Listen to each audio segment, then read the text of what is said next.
Ricky! Hey, that was better. That was good. Yeah, you're starting to get it back, man. Now I don't have to ask you how you're feeling because I can tell that since you were able to hit certain notes, you are feeling better. That's great. I think every day when you wake up, that's what you should do with your wife to find out if you guys are healthy or not. You know what I mean? Like, just say Ricky over and over again.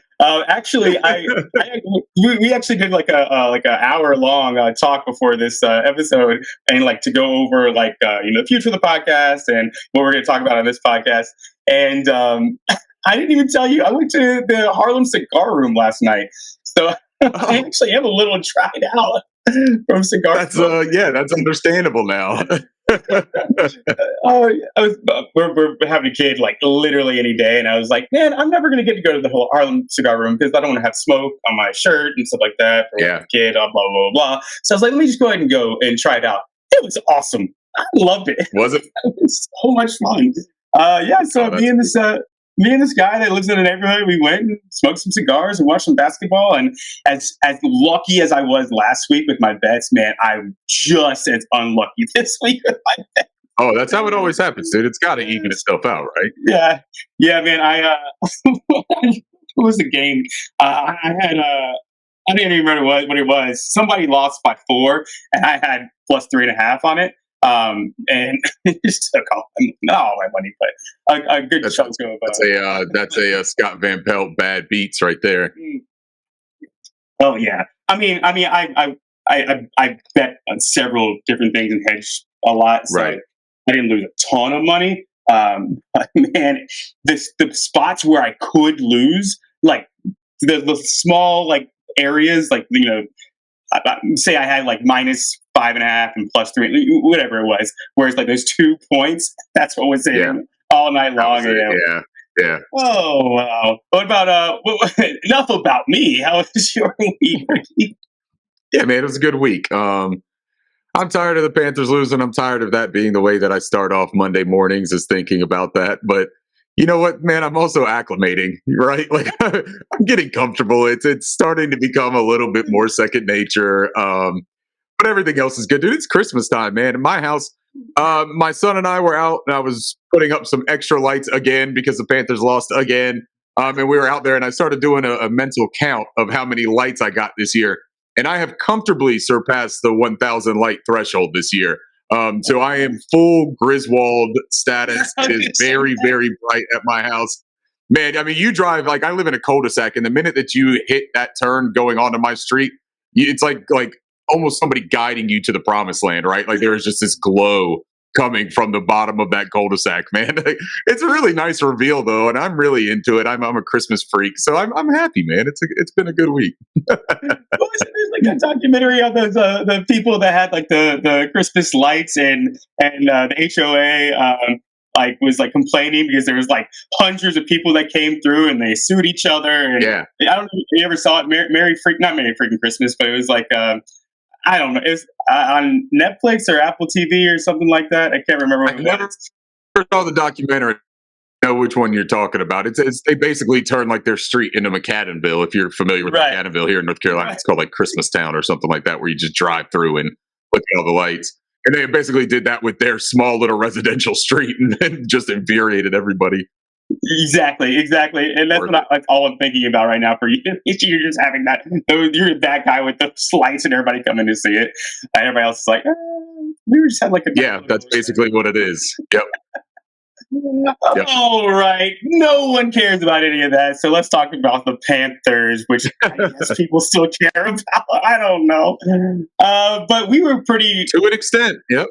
Yeah, we were pretty on with what we were saying last week. I told you that they had to score touchdowns and not get field goals, and they were not scoring touchdowns.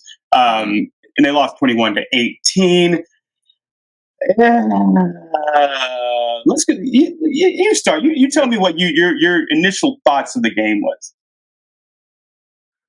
So I thought that what I saw from them, the thing. So let's go first.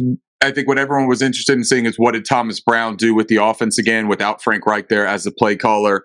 I thought that he opened it up really nicely to start the game. He operated a little bit more under center. There was a bit more emphasis on shifts and motions, and the people that he used in shifts and motions, I thought made more sense. There was less Adam Thielen coming across. He used ISM in a couple of shifts. He was motioning Mingo frequently.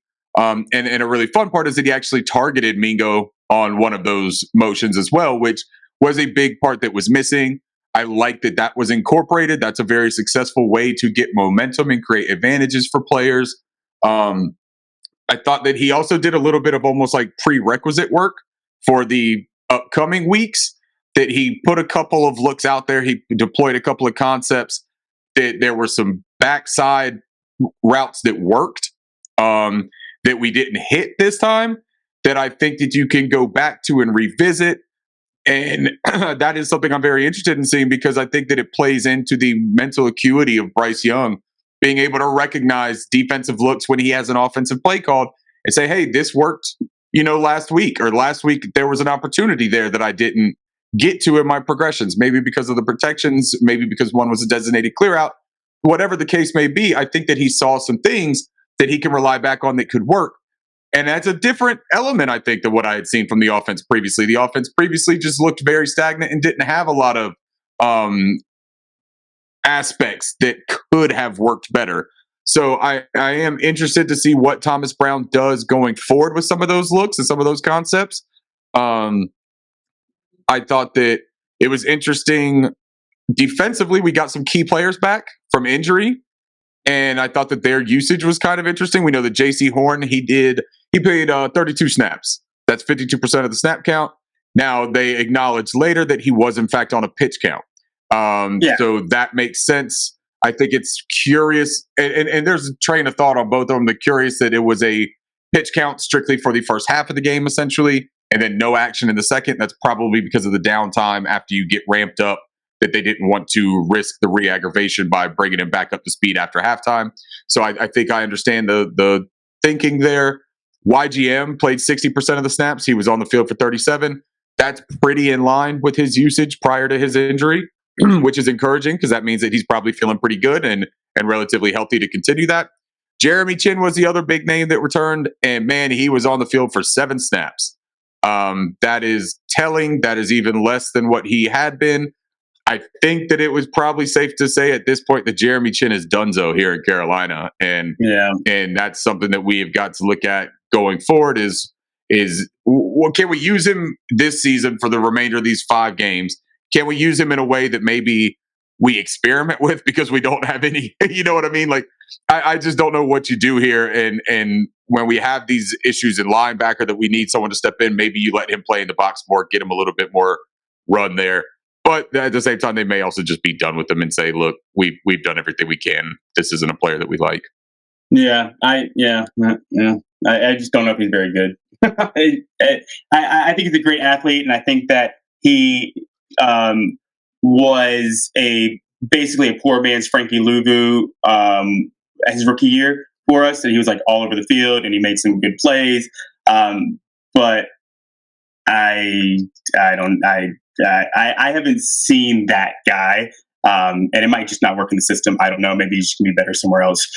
Same with Isaiah Simmons. I mean, Isaiah Simmons just wasn't very good with the Cardinals, and he went somewhere else, and he looks better. But I don't. We just not ish. Yeah. Anyways, we also saw Raheem Blackshear. Raheem Blackshear got the active nod. He was active, but he only played 2 snaps. So I am interested in seeing him get incorporated a little bit more. Now, possibly some of that was because Chuba was as effective as he was, right? Whoa. Chuba had a terrific day. Yeah, he looks great. What did he go? 25 for 102, I believe. 2 touchdowns. Is that correct? Yeah. Or 1 touchdown?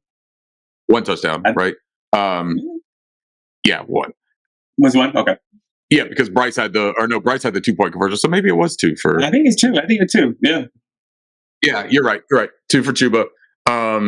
Now, I will say this: I really would have liked to have seen Chuba's line end at a minimum of 26 rushes for 104 yards, because of those very particular situational plays on 3rd and 4th down with 1 yard to go on the final drive of the game offensively for the Panthers. I don't understand why Thomas Brown got a little bit cute there. I think that he overthought things and decided, oh, I've got to do a different look. Now, at least on third down, he did come from under center and he play action. Fourth down, he was out of pistol, I believe it was, or shotgun. I can't exactly remember which variation. But why, man? When Chuba has been just really rallying off chunk gains, and bare minimum, he's churning his legs and getting the 1 or 2 yards. I think that was a missed opportunity there, and you put Bryce in a situation on that fourth down that, yeah, man, maybe he could have hit Thielen earlier on that route because I think that Thielen had some separation, and then Bryce ended up forcing it and throwing that pick. But you just put him in a situation where he doesn't have to be in that, I think. And I would like to see a little bit more forethought and maybe a sharper execution on realizing situational downs. Yeah. Yeah, my overall takeaway is, man, we played not to lose that game.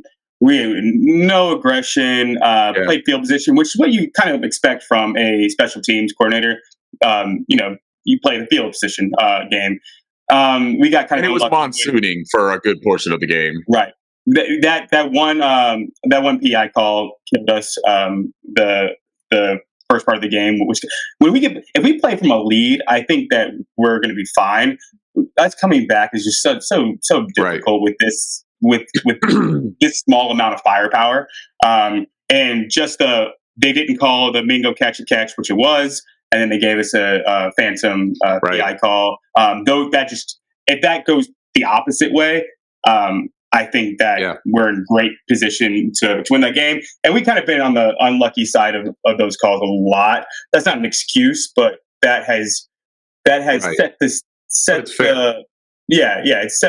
set us up for failure. We should be able to get through stuff like that, but it has set us up for failure. So we ran the football well. We got back to running game, which is what why did we ever get away from it? More under center was nice. A big takeaway that I had: TJ Chark only played 40% of the snaps. He didn't start the game. I was wondering if he was going to play because I had him as an anytime touchdown scorer this game, and he was close. ISM, he started the game, and I was like, is he just taking DJ's job? So I don't know what that was. I don't know if it was a snap count thing, or I have no idea. But yeah, DJ Chark didn't play. Well, and they also used Mike Strahan because they promoted him to the 53 roster, and he was on, I believe it was 31 snaps that they used him. So it's possible that they were almost splitting between Mike and DJ for that vertical concept guy. And now Mike only had one target. DJ was more productive. That probably speaks more to the chemistry of Bryce and DJ as well. But yeah, that was interesting. Now, Mingo, you brought up Mingo, and that's a good person to bring up because I thought that Mingo played a pretty good game. Yeah. I think he's starting to feel more comfortable. I think he's starting to develop more of a rapport with Bryce. And honestly, man, that's the kind of stuff that we need to be looking at and trying to take away from the remainder of the season, right? Is building blocks. They're going to be playing in a different system by all means that I would assume right now. So really, you just look for momentum and things that you can build off of and pray that it's not the Terrace Marshall Jr. type of momentum that another coach is going to come in and completely forget about and sit him on the bench. Yeah, it was interesting though, man. And one point I do want to touch on about Chuba Hubbard too, because he had a really interesting quote this week when somebody was asking him about his performance and about how he's performed so far this season. Chuba relayed a message that he had double abductor surgery before his rookie season, in addition to a meniscus surgery, and then another double abductor surgery after his rookie season. And he mentioned that he's finally feeling back to health and that his core is finally at full strength. He says, people don't realize how long it takes. And if your core is messed up, it messes up everything. And it plays a big part in everything that you do. And his exact quote at the end of it is, my rookie year, it's Chuba's falling all the time. Chuba can't break a tackle. I'm still coming off of an injury. So I guess you just don't know everything. Good for Chuba, man. Because honestly, he has drawn the ire of a portion of our own fan base, let alone, football people outside of the Carolinas. But good for him for saying, look, man, my head's down. I'm working. I'm doing everything that I can. I wasn't happy and satisfied and pleased with the way that I was playing football to begin. And it also isn't the way that I know that I can play football. He's healthy this year, and he is by far our best running back on this roster. And I think that he's earned his place going forward as, at bare minimum, a component of that running back room. Yeah, I told you when I went in the preseason, there was two guys that stood out to me as they're just different. They just look way more explosive than everyone else, and that was Mingo and Chuba. Yeah. And I still think that it's still, and the fact that I am just some dude and saw that in the preseason, and we hadn't been utilizing either one of these guys all season. It's just kind of like, huh? Like what? Like what? Right? Yeah. I'm just some dude. Like, and I literally came the next day. It was like, yeah, those guys are different than everybody else. They just are better, or more explosive, I guess. And we haven't used either one of them. I think like we should be. Do you want to touch on Terrace Marshall at all? Is he just over? I mean, man, I don't know if there's anything honestly to touch on at this point. I think that they've got to just cut ties. He's got to go somewhere else. It's just not going to happen here. I don't know if there's any kind of personal aspect to any of it. I don't know if maybe him and Sean Jefferson don't have a terrific relationship. DJ spoke to the relationship between them two specifically, DJ and Terrace, as a really good relationship. So from a personal way, and they talked about his professionalism when that whole trade request came about. I don't, or the ability to seek a trade for Terrace. I just think that they don't have any interest in having a large wide receiver rotation. That is the way that Thomas Brown operated in Los Angeles, and it's kind of carried over here. We saw 5 guys used this past week, but typically it has been a very big 3 wide receiver usage, and everyone else is kind of like, peppered in every now and then. But it's been 3 guys in the rotation all year, and unfortunately for Terrace, man, for some reason he fell out of favor. I hate to see it because I do think that he has the physical tools. But at this point, too, in the season, after having inactives after inactives, I'm ready to move on from it, and I don't even really put it as part of my equation for the Carolina Panthers going forward. Yeah, I mean, he's always been a huge talent. Like you just said, he has the physical tools. Mm-hmm. He's just never got his timing right, his footwork right. He's not playing the position well from what I've seen when he's been on the field. And especially in a Brown offense, timing is everything. So I think we keep him obviously until the new coach comes in and sees and takes a look at what they have and makes their decisions. But it's him and Chin, very, very talented players, but I don't think that we see them next year. Just seems like their time has run up here. Yeah, I agree. You want to talk about the Burns ejection at all? I thought it was kind of a weird ejection in general because the dude punched him in the face and then Burns punched him in the face, but Burns got ejected. It was just weird. Also, it wasn't really a punch. It was kind of like a mush kind of thing. You ever did mushes when you were yeah.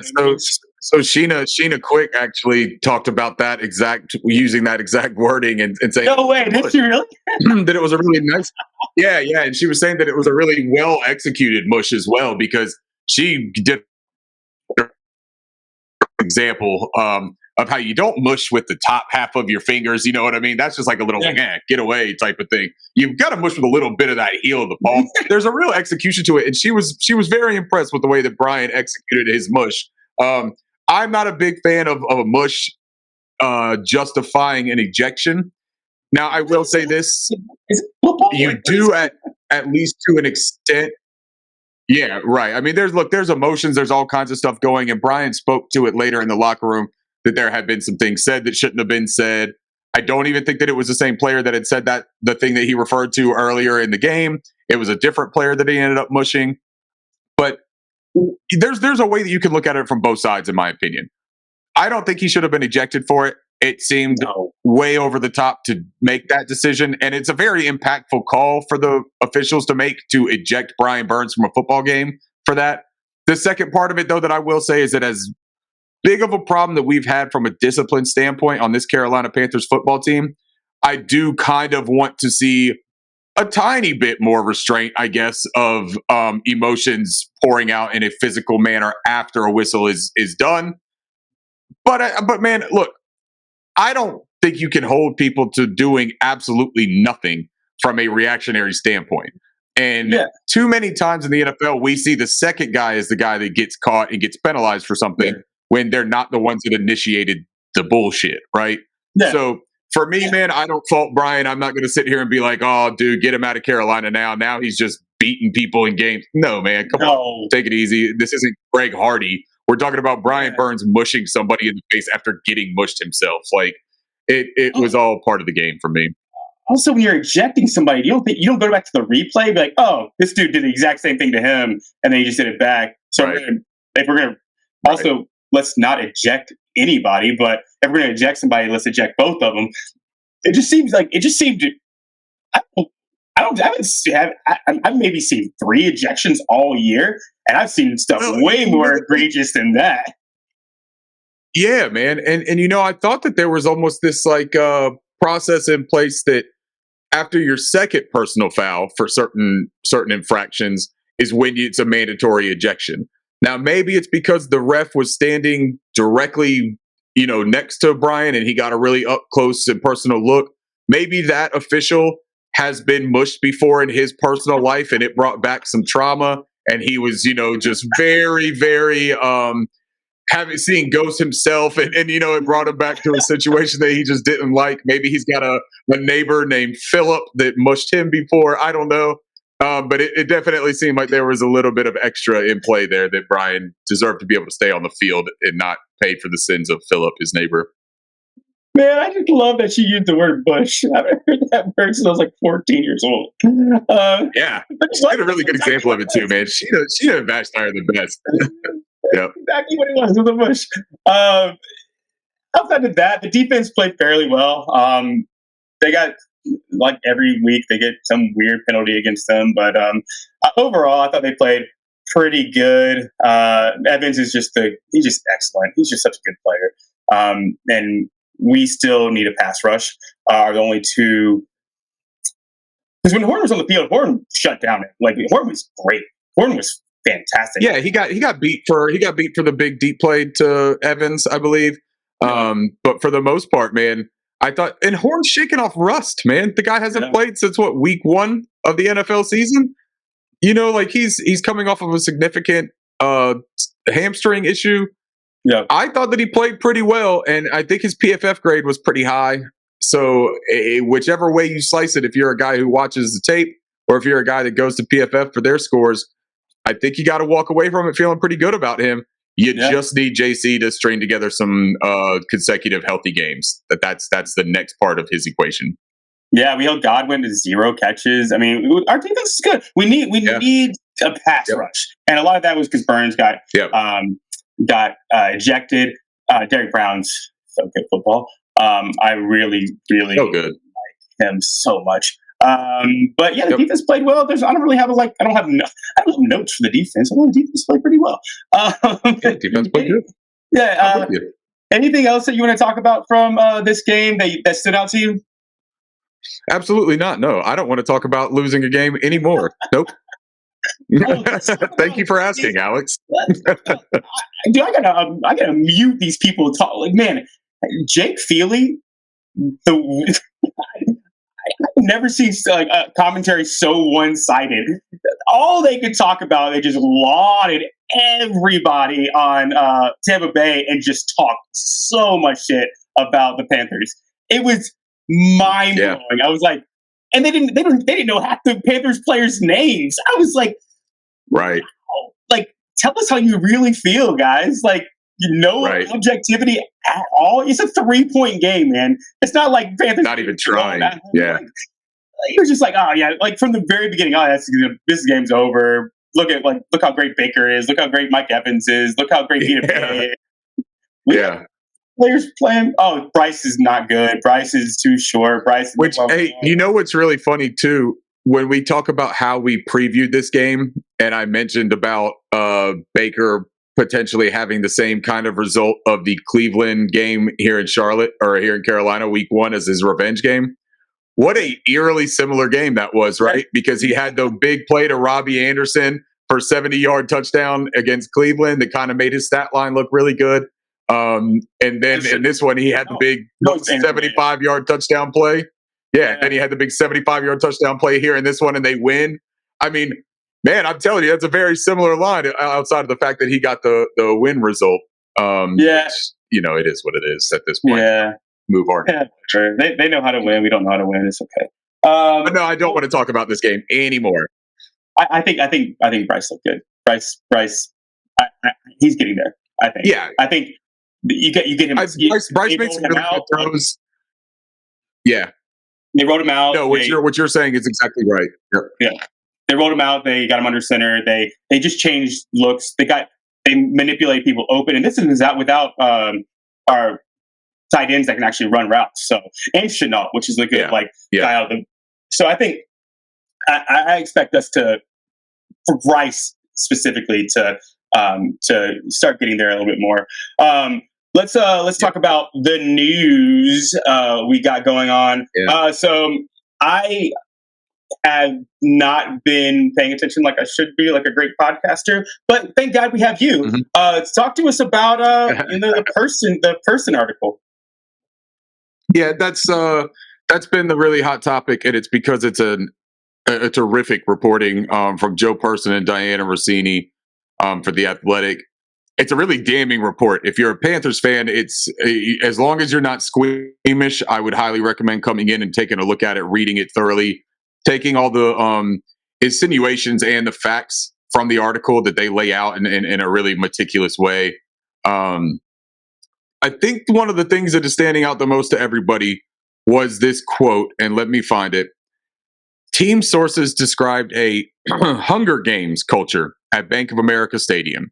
Coaches said they believed other staff members were text messaging Tepper behind Reich's back about issues they saw with the team.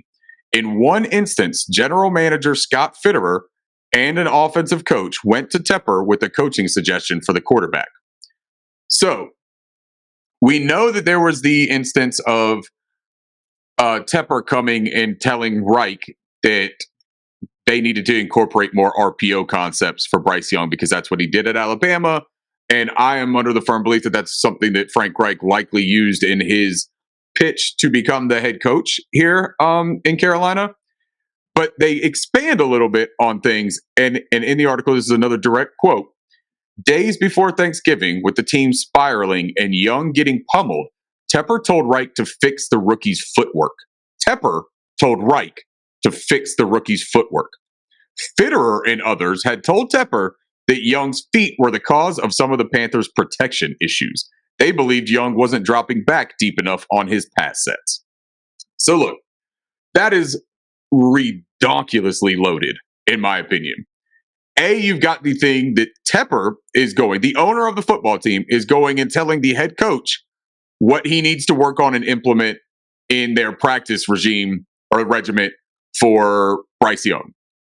I don't trust that David Tepper has the conceptual understanding or the technical expertise to tell Frank Reich anything about football. And that is, you can have whatever personal opinions and feelings you want on Frank Reich. Frank Reich played quarterback in the NFL. David Tepper did not. I am going to defer to Frank Reich 100 times out of 100 for quarterback work. Right? I also will acknowledge, personally, I have comment and mention of this. I know every draft analyst and pundit that I respect had mention of this and talks about this and knows it to be a fact, that Bryce does have issues with his footwork that certainly I would have liked to have seen coached in the offseason prior to coming into this season. And it kind of seems like they did not do that. Later on in this athletic report, they mentioned that that was in the plans for the upcoming offseason, that they would get to his footwork then, that they really wanted him to learn this playbook first. I mean, I just don't know what to tell you, man. That's not a great strategy to not work on a mechanical aspect that you think is going to have detriment to the system and to the execution of your offense. But I also do not agree in full force with this notion that Bryce isn't going deep enough on his dropbacks. And that is why 9 offensive linemen have played this season. That's just not the way that works. You know what I mean? There, 2 things can be true, man. Bryce can have footwork things that he can improve upon. And we could also be witnessing extremely poor play by just about every single offensive lineman we have tried and have employed. So I'm not going to buy into that entire thing, dude. That just doesn't, that seems a lot of self-preservation to me. That seems like Fitterer doing everything he can to make himself seem more valuable and to deflect some of the attention off of his sixth overall pick, Ikemakwanu, and his struggles. The decision to re-sign Bradley Bozeman, knowing that you're going into a different offensive scheme with a different zone blocking that we know is not Bradley's forte. And man, that's not, dude, I love Bradley Bozeman. Congratulations on the Walter Payton Man of the Year nomination. I hope that he wins it. What he does and what he brings to the community off the field is absolutely invaluable. Very worthy for that. But from a football standpoint, this has been a bad year for Bradley Bozeman. And that's okay to say. It's been a bad year for every offensive guard that we've thrown out there. It's just, you cannot put all of this on Bryce Young, and you cannot try to deflect the attention from the decisions that you made about his protection. You had opportunities to draft offensive linemen. You had opportunities to sign them at free agency. You had opportunities to sign Dalton Risner as a free agent offensive guard in season. There are a lot of remedies and solutions that could have been in place that now blaming it on Bryce Young's footwork that has been mentioned in Alabama. And the conversation about him coming out of Alabama was that he was too deep in his dropbacks and that was an issue. And that hampered his protections because you're asking especially the perimeter blocking, the tackles, to do a lot more and to get back in their vertical sets a lot quicker to protect that depth. That's just a crazy thing, man. Now, the sabotage element of all this, though, or the behind their backs and dirty macking, as I like to call it, I think that is very indicative of the culture that was running rampant here in Carolina. And you listen to Jeff Saturday talk about the culture in Indy under Frank Reich, all of the gambling in the building. You and I talked about it the last couple of weeks, I believe. There's a lot that is coming to light that is indicative of Frank Reich not having a great control of this locker room and the players. And so you can say whatever you want that maybe he was a patsy and maybe Tepper is too involved. I think that it's entirely fair to say Reich deserved to be fired. He should have took time off. He deserved to be fired. David Tepper oversteps often, but David Tepper also owns the team. He's going to do what he wants to do. Scott Fitterer has shown his true colors, in my opinion, as not a great talent evaluator, not great in the draft, and also lacking a bit of backbone and fortitude to stand up and hold his own and really feel confident about the way that he goes about his business. James Campen, I think that this raises a flag for me. What if James Campen is that offensive coach that went with him and mentioned about the footwork? Because James Campen also doesn't want to look like, man, I've really failed this year. My unit has underperformed in a drastic way, and Tepper kept me here. I want to make sure he knows, hey, look, I think I can still fix it. I think I still have the value that you believed that I had before this year. It's a lot of save yourself, don't worry about the collateral damage, and that all needs to be wiped out, man. If we want any chance at success with Bryce Young and building a roster, that environment has got to change right away. And I will tell you, one of the most difficult parts I've had about being a fan this year, and I'm not jumping ship, I'm not going to do that, man. And I don't fault people for that do say that, hey, I'm not going to spend my Sundays anymore watching this team. I'm going to be a fan of another team. That's your choice. It's your prerogative. Yeah, okay. I'm not built that way. I'm cut from a different cloth. I'm going to stick on the bus no matter how many potholes we hit, no matter if we, completely wreck and do 40 flips down the interstate. I'm hanging on for dear life. Like, I am hoping that we make it through it, but I'm going down with the ship, right? One of the difficult parts of being a fan this year has been the constant embarrassment that I have felt on decisions and ineptitude from the top down. And that sucks. So I think that what you can do from an ownership standpoint to help out your fan base, make the right decision in the hiring process this time. And that doesn't necessarily mean hire the right coach. That's all to be figured out after the move is made, right? But go about it the right way this year. Let's do the process the right way. Let's be very diligent. Let's be hands off, David, right? You step back. Let the football people do the football stuff. But if you go about it the right way, at least maybe we can build some optimism from a culture standpoint. That is the first thing that I believe has got to change here in Carolina. Yeah. Yeah. I mean, you kind of talked around it more than saying it. It's the leaders. We have a leadership problem. And it's so obvious when we had Wilkes in. The Wilkes, Tomlins, Belichick's, Harbaugh's, those guys of the world that are like, no, it's all of us.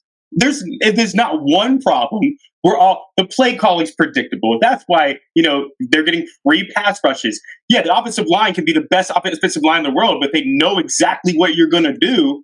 They're going to be able to get to your quarterback. Yeah. Bryce Young's footwork, yes, it's a problem. But what it looks like is that they're trying to make him Tom Brady. That's like a 6'5", 6'6", where he can step up in the pocket and still see everything. Bryce can't do that. Bryce can't see everything when he steps up in the pocket, and it's going to swarm around him a lot easier than it does with the Tom Brady. And he can't use his elusivity, is that a word, to get out of that kind of stuff. Where you watch like a Kyler, he is dropping back super far. Yeah, elusive, whatever. He is dropping back really far, so he can see the pass rush come, so he can use the things that he has. His God-given ability to get out of those sort of things. Russell Wilson was the same way. There's a lot of things that I, as a moron, can say that I think could be different. But until everybody's on the same page and if everybody does their job, it's not going to happen. It's not one person's fault. There's a lot. And fault goes around. It needs to be one person that steps up and says, "Guys, it's on me. We're going to be better. And if we're not better, I'll make decisions to change things.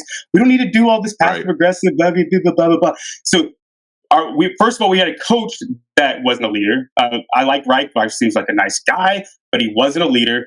We got players, Adam Thielen, I'm looking at you, vets, that want to come in and be not my fault guys, and they don't want to take over that leadership role. You know who's playing really well? The freaking defense. The freaking defense is playing well because they got Frankie Louvu that says it's on me. They got Von Bell that says it's on me. They got Brian Burns. They got Derek Brown that said it's on us as a collective, and I will take all the blame for all of this stuff. On the offensive side, it's like, well, the footwork, but the offensive line. What? Shut up! Like, be better. Just be better. Only person. The only player on the offensive side that I have heard consistently taking full accountability for shortcomings on offense is your 22-year-old rookie quarterback, Bryce Young. Correct. And I'm not saying that everyone else has completely avoided responsibility, but Bryce is the one that is on that podium week after week saying, no, that's on me. And you know what, and some people will point to it and say, well, he keeps making mistakes. That's why he's taking blame for him. There are mistakes all over this field. The execution on the offensive side of this football team is garbage. And we've talked about it all season. You talk about discipline, you talk about the penalties, pre-snap communications. There are elements strewn about throughout this offense that are bad and that are on multiple people at the same time. And Bryce, the 22-year-old, is the only one that gets up there and says, that's on me. I personally have to be better. The offense relies on me. Without me being better, we won't be a better offense. And then you got other guys that are like, yeah, look, situations change. I was here for one reason, and now that person is gone. And so, situation is very different. It's like your situation is you're still employed by the Carolina Panthers and you're still a teammate to the rest of those guys in the locker. So I don't really care as much about how your personal situation has changed about your intentions for why you signed here. I would like you to see the job through. And then, you know what, in the offseason, after June 1st, when you don't cost us an arm and a leg and dead cap space, maybe we can ship you off to, Cincinnati or Cleveland or somewhere else cold. Yeah. Adam Thielen, you want to come in with your rings and throw them on the table? Then you can start talking to me about that kind of stuff. But until you do that, I don't want to hear any of And it's also not and I also don't want that to make it seem like a huge, oh man, what a jerk Adam Thielen is. Like that's not necessarily the sentiment that I'm trying to relay either on it. But I think that at this point in the season, and as eggshelly as that locker room is right now, and as the feeling of all the players and the confidence for this football team, I don't really think you need to even drip kerosene on this fire. I think that you can let it just do its thing. It's got enough wind. It's got enough fuel. It's going to burn for the rest of the year. We don't really need to do anything to amplify it and make the flames bigger. Also, you could just be like, you know what? I'm going to be a leader because I'm a vet and that's what I came here to be. And I'm going to say, guys, follow me. Like, be that guy. That would be very impressive instead of be like, oh, well, we'll see. Maybe I got to go to a different place and things have changed and they aren't winning me a ring like I thought they might. Like when I went into the McAfee show and kept on telling them we were going to win a Super Bowl, it's like, you did this to yourself, man. I don't want to tell you. Right. Let's move on. I don't want to keep harping on this, but it is quite annoying that not one guy on the offense or the coaching staff is be like, hey, shut up. Let's go to work. Do that. You say, shut up. Let's go to work. Like Steve Wilkes would do. If Wilkes was here, that's exactly what he would do. So let's talk about Hayden Hurst for a little bit because very, very concerning news about him. You probably know a little bit more than I do, so I'll let you talk about it a little bit. Well, I got to find the specifics because now that you put me on here, I've got to find exactly what the actual wording of this. Yeah. The wording is what way to put me on the spot real quickly. Hold on now. Some sort of like concussion, amnesia kind of thing. Crap. But yeah, basically, Hurst probably we won't see him this season because of some sort. So he was diagnosed with post-traumatic amnesia. And now Hayden has come out in the last 2 hours and actually sent out a tweet. I will read that now. I appreciate everyone reaching out and checking on me. I suffered a pretty nasty concussion against the Bears a few weeks ago and don't remember up to 4 hours after the game. Scary situation, but the Panthers have been incredible walking me through this process. So look, that's great. And now he also says underneath it, what the hell kind of word is that? Yeah. While it's scary, it is not career ending. I'm starting my return to play this week. So fingers crossed I make it back for the last few weeks. God bless and keep pounding.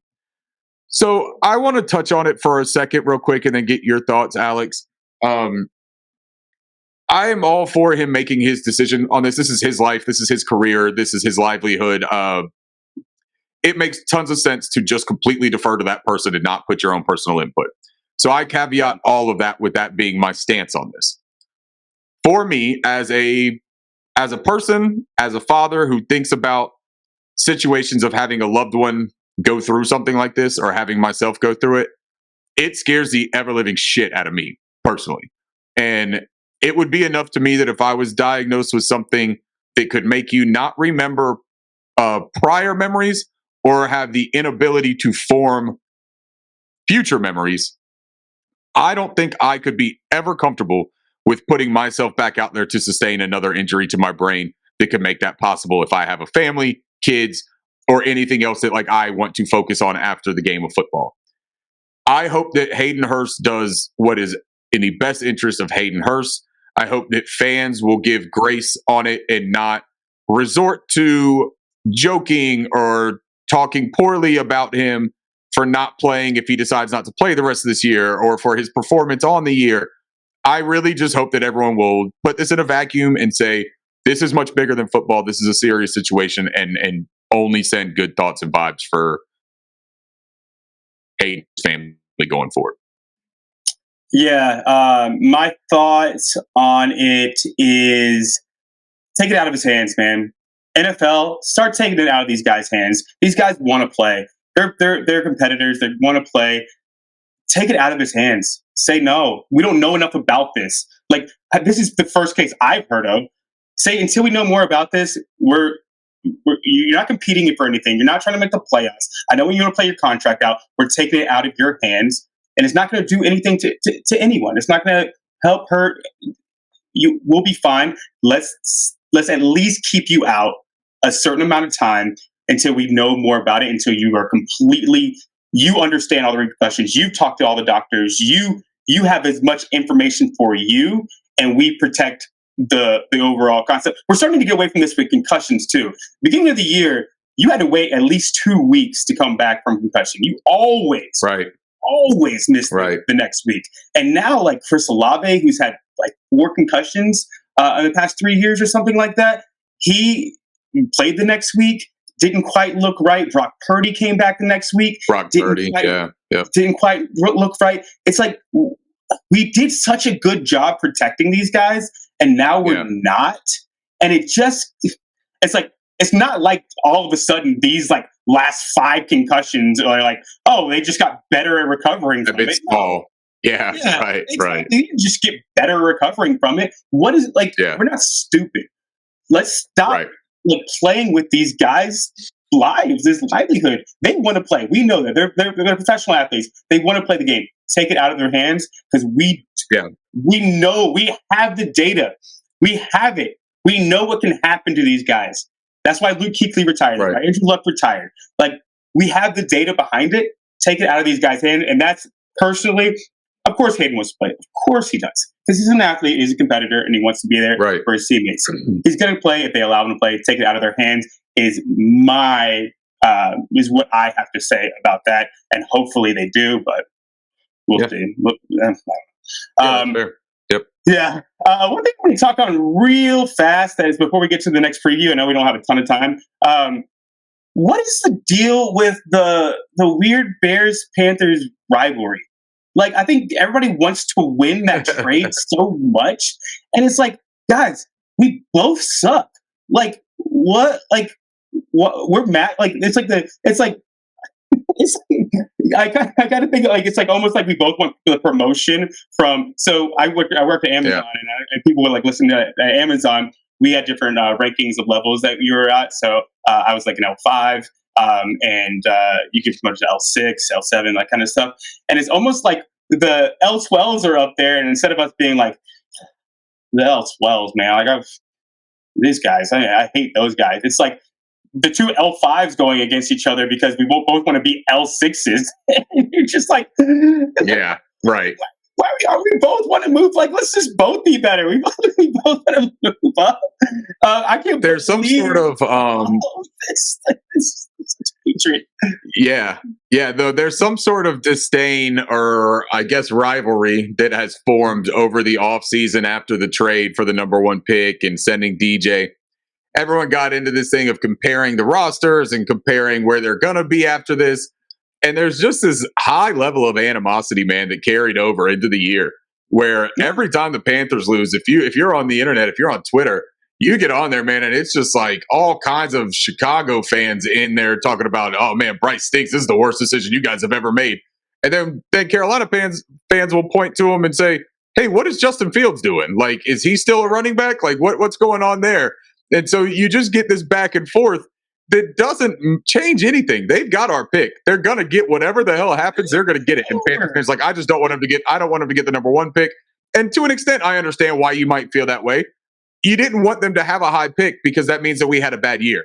I'm going to tell you now, and I don't want to spoiler alert the movie or anything like that, but we're having a bad year, and it's going to be a bad year. They're going to get a high pick. Like, that writing is on the wall. You know what I mean? I won't tell you how the movie ends, but I will tell you that it's not a happy ending, right? So the idea of I just don't want them to get a high pick, it's too late for that one. I don't care what pick they get.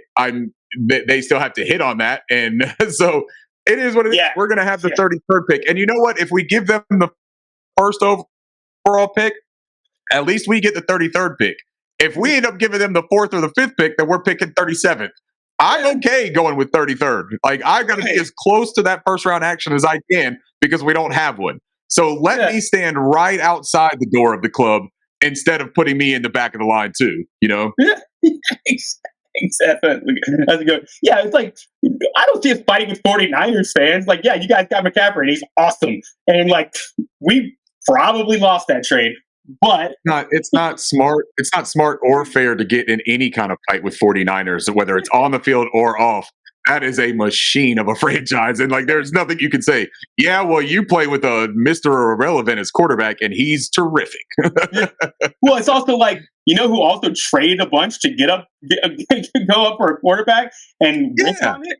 That's right. 49ers, and they're doing just fine by doing that. Yeah, very fortunate that they fell into that Brock Purdy situation because, man, it would have been a gleaming light on that decision to move up there to get Trey Lance and then trade him. Right. Well, I mean, I don't know how Yes, Brock Purdy's awesome, but I don't know how much like, they kept Trey Lance and they developed him. Like where would he be at now? It's always like what if blah blah blah blah blah blah. Right. But Brock Purdy looks fantastic. But yeah, it's just weird. It's like a little slap fight happening. It's like the boxers are in the ring, like duking it out to win their like heavyweight championship belt. Well, I think that everybody's a little bit, yeah. I think that everyone's also a little bit fatigued, man, by the losing. You know, it's like we got to figure out something else to do. I can't continuously talk about, receivers not getting separation. I can't continuously talk about the offensive line basically whiffing on a hug and letting somebody else get back there to hug Bryce. Like, there's just a lot that goes into it that I think people are tired of having to talk about. So they're coming up with these little playground rivalries. Right, exactly. It's like bicker back and forth about. It's like Mean Girls. Like you're insecure about yourself, so you're just going to make fun of other people, and instead of being like, "Oh well, we suck." Yeah. Let's make. Yeah, you know what, Bears fans? I hope you do well. You've been terrible for a long time. I hope you do well. My cousin's a Bears fan. Shout out Mark. He's not listening, but he is. Shout out Mark. He's a Bears fan. I hope they do well. I've been to Soldier Field many times. I love Chicago. So yeah, I hope you do well, Bears fans. I love DJ Moore. I hope DJ Moore wins the ring with you guys. Screw it. Yeah. I hope DJ Moore wins the ring with you guys. All right, let's get into if he's on the Saints. Absolutely freaking not. But he's on the Bears, so I'm okay with it. There you go. So Saints preview. Preview. Probably getting Jameis Winston, I think, this week, which actually scares me more than your beloved Derek Carr. But love it, man. This guy. I'm gonna just go right past that because I don't have the time to get into that one right now. Talk about what you're looking for. But yeah, let's talk about this. Yes, let's get right into actual things that make sense, that are words that should be said. Okay, the New Orleans Saints and the Carolina Panthers. That's a Week 14 matchup that we have going here down in New Orleans, Louisiana.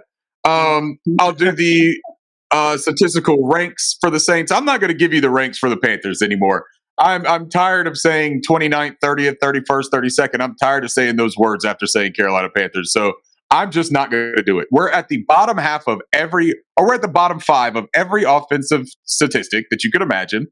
We're not terrific against the run on defense, but we are second best against the pass on defense. There you go. There's your breakdown. For the Saints, on offense, according to StatMuse, they are the 20th offense in points scored, 20th in rush yards, 10th in passing yards, and 10th in sacks allowed. Now, that will change a little bit because of Jameis Winston, right? Jameis Winston on the season is 264 yards on 5.6 yards per attempt, 2 touchdowns, and 3 interceptions. So Jameis Winston, man, this is a all-time entertaining quarterback when he's on the field. I don't think that there's another way to describe him. This dude is either going to give you fireworks. I'm talking explosive plays, scrambling, looking like he has no idea what he's doing, and he's not even that fast or good at scrambling. He just does these crazy movements where he moves around back there and looks way out of place, to be completely honest. Then he heaves it 80 yards downfield and somebody comes down with it, and he just goes nuts in the post-game interview. I like Jameis from a personal standpoint, man. Seems like a super nice, fun dude. Loves life, is happy to be there. What he also does is he provides an opportunity for the Carolina Panthers to initiate some turnovers, to facilitate some turnovers, because we have been putrid at that element all year. Now, we got the Xavier Woods interception last week. That was a fortunate thing. It was kind of, I don't want to say fluke, because he still had to make the catch right to seal the play, but it was a very opportunistic interception. I will put it that way. I think that Jameis gives you a great opportunity, man, at confusing him and creating a turnover in the pass game. I also think that he gives you a much more dynamic offense than what Derek Carr would be operating. So it's a give and take with Jameis Winston. From a defensive standpoint for the Saints, they are 16th in points allowed, 24th in rushing yards allowed, 7th in pass yards allowed, and they are 30th in sacks generated. So at least, if anything that you can take from that, just based off of the stats without knowing anything about the teams, you can look at it and say, they shouldn't be outstanding at getting pressure on Bryce Young. If there was going to be a week that our offensive line could put together a good performance. Perhaps this is one of those weeks. And it's a nice thing to have that feeling coming off of an offensive performance that, as despite the fact that they scored 18 points only, you can look at it and say that was probably one of their more cohesive, well executed offensive performances of the season so far. So if you're going to try to do a build momentum thing, you give Thomas Brown and Jim Caldwell this entire week to watch the film of that game to see what did and didn't work. More time to implement the wrinkles, more time to focus on the things that we did well under Thomas Brown and his play calling, as opposed to looking at previous film and tendencies. Maybe you put a little bit more emphasis on Bryce rolling out from under center. I really like that look. I think that that's something that we've got to do more. And then you just kind of look at it from the Saints defense. I've got a good stat here from Sharp Football Analysis. Saints defense is they've been a little bit softer. Let's put it that way, as in terms of scoring for the opponent. Yeah. The last 5 games. Yeah, it's a big part of it, right? No, you're good, but that's a integral part of that defense. In the last 5 games, they're allowing opponents to score on 39.3% of their drives, and that's good for 27th in the league. Prior to these last 5 games, they were allowing scores on 29.8% of drives, which was good for 6th in the league. So they have had a dramatic shift in how easy it is, and easy doesn't mean that it is easy. I just mean the level of difficulty for opposing offenses to actually get points out of drives against the Saints defense. Little less stingy. And that's good news for the Panthers, because the Panthers only score on 26% of our possessions. And that's like 4th worst in the league, I believe. So, or 3rd worst. So we are in one of those opportunities that I talk about. I feel like every week I try to find these contrasting stats, right? That's my jam. And we're in another one of those situations that if things were to go our way, and at some point, man, we are going to spike these football gods and we are going to do some cool shit. I guarantee it. It may not be this week. It may not be the next week. At some point, dude, we're going to do something cool. And I'm going to post it all over the internet. I'm going to do an hour-long podcast about that cool thing that we did. I'm going to go nuts because I've been waiting on it all year. And it's going to happen, man. One day it's going to happen. We got a game on Christmas Eve. Maybe all my Christmas spirit that I'm spreading here and building at my house, maybe that relays into that Packers game here at Bank of America Stadium. But so that's what I'm looking at for this game. I want to see. I know. I'm sorry. I went off the rails there. I'm trying really hard to find optimism and do something other than talk about Tampa Bay at home. So Tampa Bay at home will be our game. Maybe, yeah. And we've got Atlanta too, right? We got Atlanta at home. I think that's a game that we can maybe do something with. I don't know. Either way, that's where we stand. Jags. I like Jags too. Go ahead. Sorry. Well, yeah. Now without Trevor Lawrence, that opens. Well, they've never had it right. If Trevor Lawrence is hurt.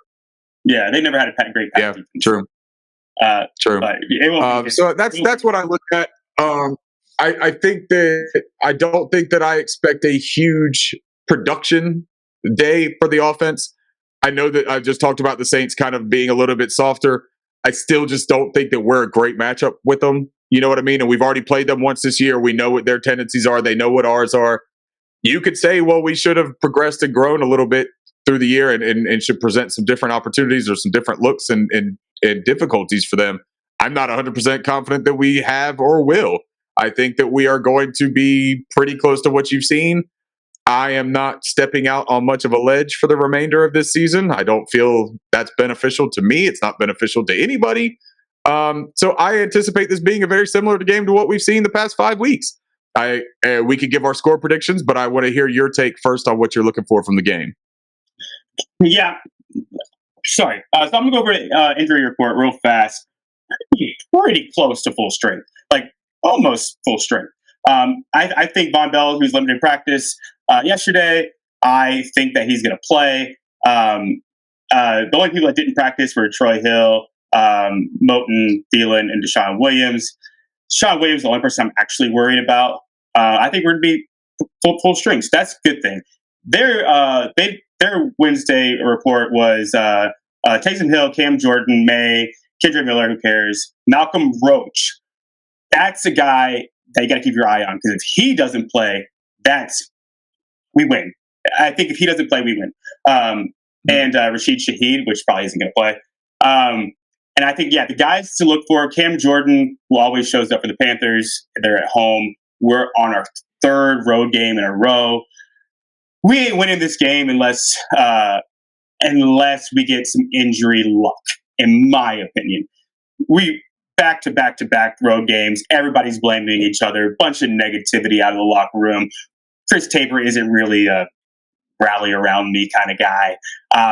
I don't see anything positive coming. To be fair, I don't see anything positive coming from the Saints either. And I would love to win this game because I told everybody before the season, I said the best bet you can possibly make in the entire world is Saints under 9.5 wins. I put $250 on it. I feel very, very good about it. They'd have to win out, and I'm actually probably going to hedge it. I'm probably going to bet them to win out, like a small amount just to hedge a little bit, because it's probably a very, very huge number for them to win out. But that was my best bet. Then Thielen over 575 yards, my second best bet. If you just pay attention to me for best bets, you'll probably win money. But it's ridiculous. I mean, I just told you how terrible this team was from the very beginning. They're not a very good team, but they're better than the Panthers are.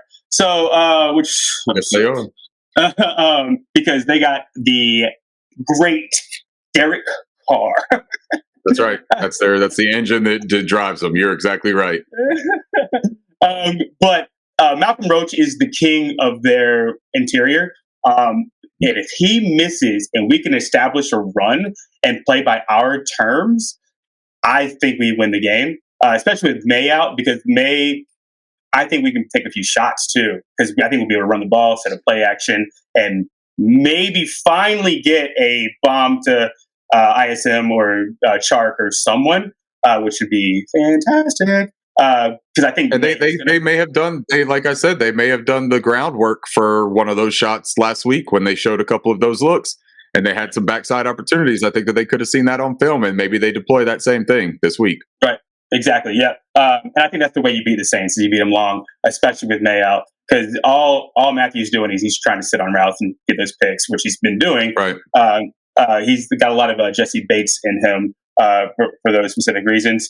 But other than that, if we can't run the football, which I don't think we will be able to if Roach is in the game, we'll become, I think we'll keep trying, but we're probably looking at 3 yards to carry. We're probably going to hope that we win the game 9-6 or something like that.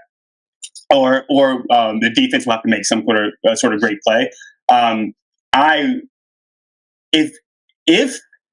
So I'll go right in my score prediction.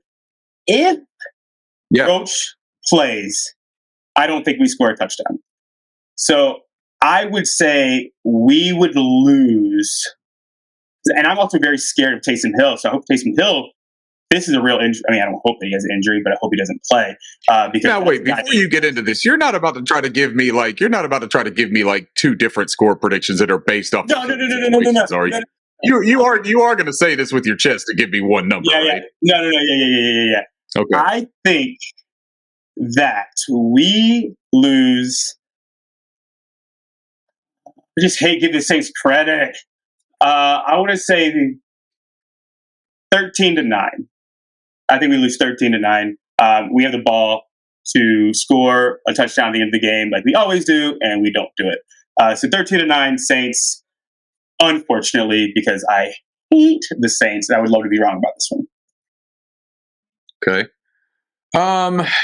Man, this is a tough one because I don't think that Saints offense is very good, and I don't really think that Jameis Winston comes in and makes it better against this specific Panthers defense. Because I think that they're going to want to run the ball, and I get that, and they do have a quality running back in Alvin Kamara.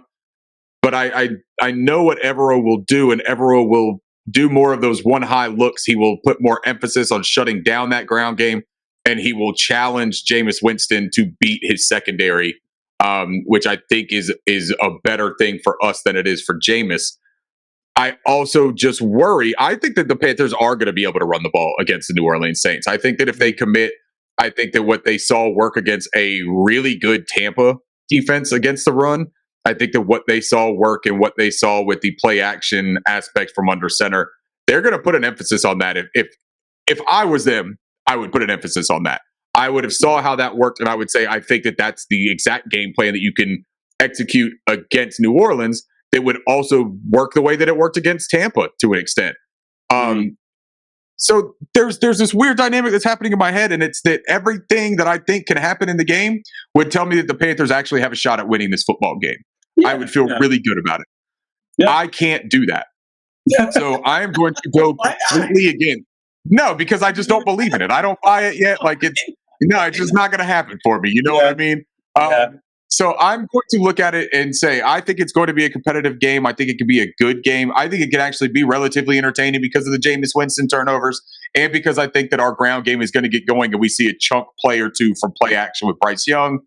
I'm going to say that it is 16-13 Saints. Okay, yeah, we're kind of on the same page. So you just have us scoring a touchdown. I do, yeah. I think that Chuba gets in the end zone again. Yeah, so we both have 3 scores for the Panthers. You just think one of them is a touchdown. I think they're all field goals. I think we can move the ball between the 20s. I don't see a problem with that. I just don't. I don't think we can throw against that secondary. So Chuba's going to have to break one, or the defense is going to have to score. I'd like to see a little bit more gadgety stuff for ISM. I'd just like to see it a little bit, like a couple end arounds. I don't know, just put him in like kind of a Chenault kind of role, and just see him in space because that's the dog on this offense. Yeah. There ain't no other dogs on this offense. He's the one. He's the only one, and I hate that. And all due respect to DJ Chark, because I love DJ Chark. Yeah. He's the only dog on this offense, and feed the dog, man.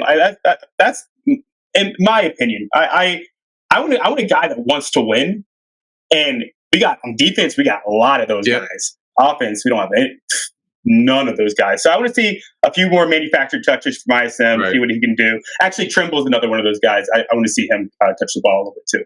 But I think want to see Trimble involved too. Assuming he's healthy, I think Trimble could be a different figure. Yeah, I think we both like the under in this game. I think the over-under is 36.5. It looks like we are way below that. So, yeah, I think that's... Yeah, it's going to be competitive. I think there's a world where we can do very, very well. You got to see it to believe it, like you said. And I think that's where your hesitation was last week. I was a little bit more optimistic, and I was stupid for being optimistic. But I do have a $25 bet on the Saints under 5.5. That was plus 2,000, and it is still alive, baby. It's still alive. So I hope they lose. I hope they lose out. But yeah, I think that's good. I think we kind of hit on everything. Anything else you want to talk about from this game, or anything about the Panthers for people to think about? No, I don't want to overload everybody too much here. I think that you got all the main bullet points. We've talked about all the sadness. We've talked about trying to find optimism. We've talked about football. You know, we've touched every single talking point there is to talk about with this Carolina Panthers team, man. And I appreciate everyone coming back and listening, despite the fact that we keep losing. There are exciting times around the corner, whether it's from hiring a new coach, whether it's from breaking down what we see from Thomas Brown. We got some opportunities these next 5 weeks to really take a look at this football team. And we're going to be doing our best to come up with tangible strategies on how to make this a better football team, as opposed to talking about why this football team has been, the white dog crap from the Step Brothers for the first 13 weeks of the season. I do want to say we aren't far away. My personal opinion, the defense is solid when healthy. And we need one pass. We need to get the Burns contract taken care of. We need to sign one more guy that can, or maybe somebody steps up and becomes that pass rusher. The secondary, when fully healthy, is great, especially with Evero. Lulu is a superstar. Brown's a superstar. Burns is a superstar. Our defense is great. We got to find a receiver or two. Got to upgrade the offensive line. But outside of that, man, there's not much that outside of that. I think we're pretty attractive for a new, say T. Higgins. Say we just throw a bag at him. We have T. Higgins now. What coach honestly wouldn't want to come and be like, oh, so you don't have a first round pick, but you have your defense taken care of. You have your receiving core. You probably need another piece. and another piece on the offensive line, and you got a quarterback in a rookie contract that shows some promise. We're not far. I don't think. I mean, as bad as it is to say, because we're terrible, but this still is the team that we thought they were. Before the season started, talent-wise, and I still think it's there. We got unlucky with injuries. We got unlucky in games. We've been in almost every game. I think it's just going to take a Steve Wilkes or somebody to come in and be like, "Yo, this is how it's going to be.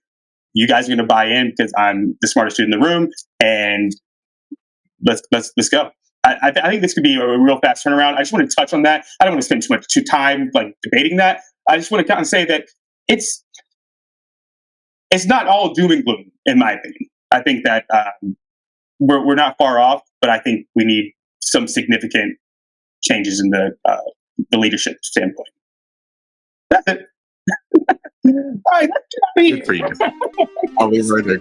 All right, let's get out of here. There you go. You did it. Let's go. Beat the freaking Saints, man. We swept them last year. We can at least get one off of them this year. And we're going to end it like we do every single time with a keep pounding. Keep pounding.